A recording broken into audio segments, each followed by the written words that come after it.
Ito mga kaibigan na nagpapakarwas po ako. Medyo madumi na po yung sasakyan. Saka pinababaping ko po para bumalik po sa kulay niya. Kaya dapat po alagaan yung mga sasakyan. Para rin tao po yan. Ito mga kaibigan. Kanina po pinakintab na po sa loob.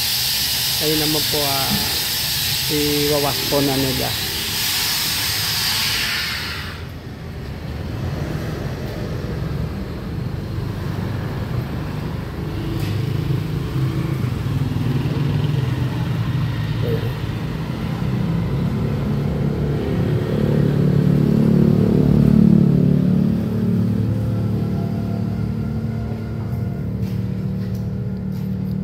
Ito po yung mga presyo nila doon po.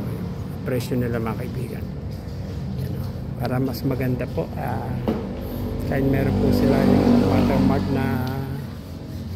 watermark na mahalagaan po. Matatanggal po yun pag pinaping po yung sasakyan. Mga kaibigan.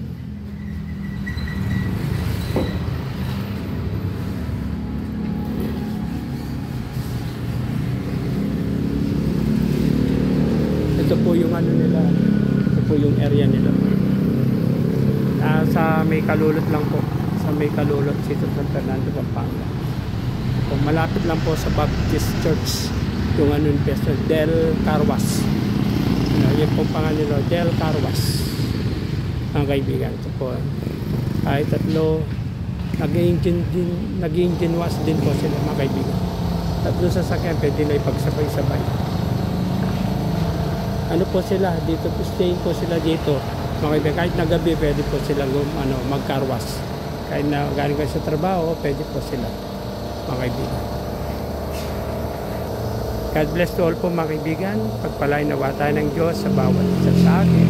Huwag natin kalimutan lagi magpasalamat, manalangin at magsimba sa ating Panginoon.